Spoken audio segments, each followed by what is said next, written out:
Hello and welcome back to Hannah's Inner Healing channel, the channel dedicated to your inner healing and mental health. My name is Hannah and I have a background in a master's in theology, a degree in sociology and politics, a certificate in trauma counseling. So welcome to our episode today. Today we want to talk about emotional symptoms you experience while relating with a toxic person.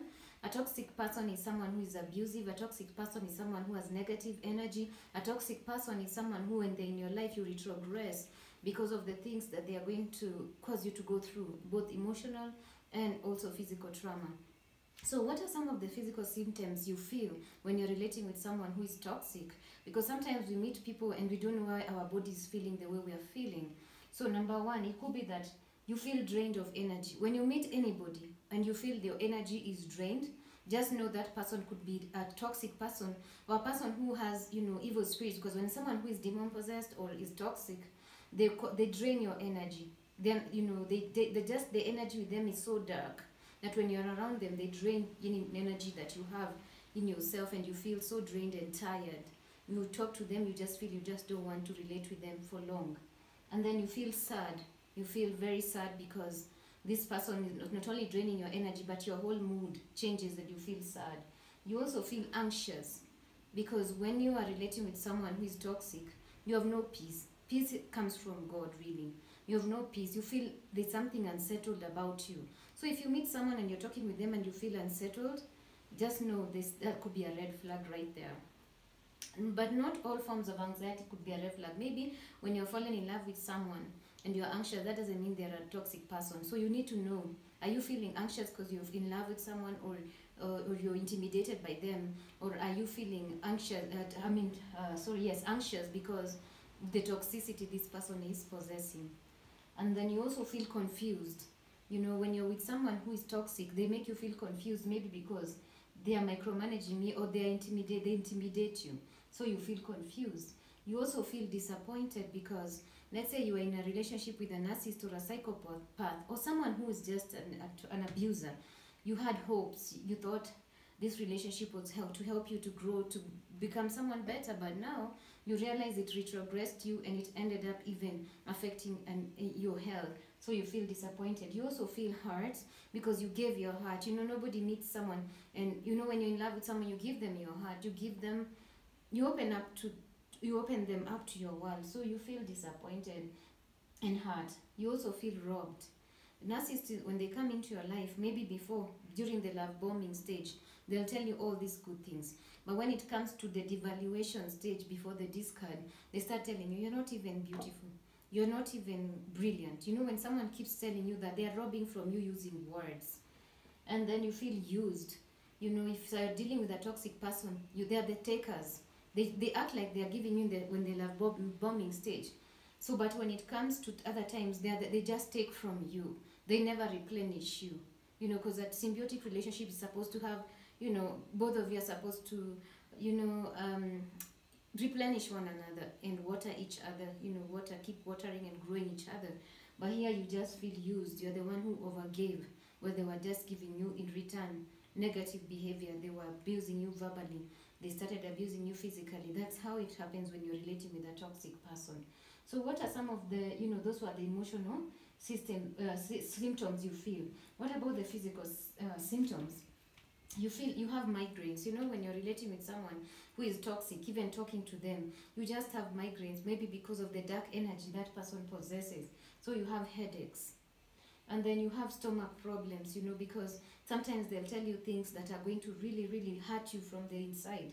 So you can even develop stomach problems, And also because of the anxiety, you'll also have stomach problem, digestive issues. You can't eat well. You're having diarrhea, stomach ache, and all those kinds of things. Constipation. All those are also linked to the emotional symptoms you feel when you're relating with a toxic person. Insomnia. You're not able to sleep well because you're anxious, you're worried, you're confused, you're feeling like you can't sleep, because also sleep is a function of the mind. When your mind is not peaceful, when your mind is disturbed, you end up developing insomnia. And then when you have insomnia, it can also cause you health problems. It can also cause you stress. It can drain the body.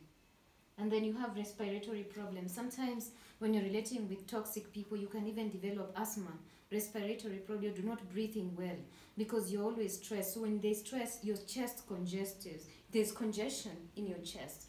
So because of the chest congestion, you can develop ailments like asthma and other breathing problems. So what I normally tell people is, you never know who you meet. You know, you can never, when you meet someone, you'll only know them as you're relating with them. But if you feel, even if it's in a marriage, that it has come to a point that this person has become so toxic that it's affecting your health, your even productivity, you can't think straight, there's mental fog, confusion. And I did a video on how how relating with a narcissist affects your mental health. Please check it in one of the videos in my channel. If you feel it has reached a point where your health is affected, you can't think, you know, your mind is everything, then I think it's time for you to leave. It doesn't matter what culture says or religion, because we are called to a relationship with God, not religion. Religion causes you to just follow rules without thinking. But relationship with God, it's a relationship. So God keeps teaching you his ways. Him, God, not someone who has told you don't do this, because some pastors or some people, religious leaders, tell people to stay in marriages, and later those people are killed, or those people, their health is affected. If you feel you're living with an abuser, and people think that physical abuse is more dangerous than even verbal abuse, but verbal abuse is even worse because it steals from you. It causes you to be the shell of a person that God has created you to be. So any form of abuse that you feel is unbearable, you can always walk out. Marriage is not a prison sentence. If it's not going well, walk out. It doesn't matter what people say. Your health comes first. Your life comes first. Talk to God. If it's too much, just walk away. And give yourself also a chance to live again, a chance to be happy again, a chance to be a person again. You made a mistake. Does it mean that because you chose the wrong person, you have to live and in regret for that mistake all your life, just so that you can be in an institution of marriage?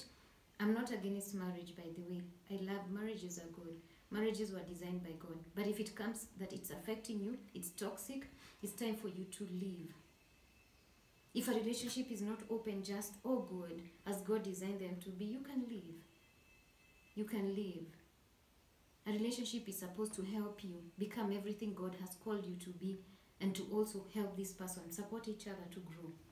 But if it comes to a place where one person is abusing the other, one person has become so toxic that this other person is sick all the time because of that marriage, why do you lift the institution more than the person? The Pharisees always used to lift the day. That's why Jesus asked them, how come if a donkey falls on Sunday, on the Sabbath day, in the pit, and then if you're not able, because of Sabbath, you can't remove it? What Jesus was trying to emphasize is that man was not created for institutional days. Okay? You need to have wisdom. If the institution is not working, it's not working. It's not your fault. You tried your best. As long as you know you are not the abuser, you tried your best. You gave it your best. But it's affecting you and your children. Even your children, when they see you being abused, it affects them. It affects them so much. And that's why even children from abusive homes also attract abusers. You create a generation of people who are going to be abused by other people. Live, heal, and grow. And if your marriage is good, thank God. Thank God. Don't take it for granted. So with that said and done, I'll see you in the next session. Please share, subscribe, and also just, I hope this information is helping you grow. You can even write us from the email we'll put below and let me know how these videos have benefited you, or you can put it in our comment section. Thank you so much for watching.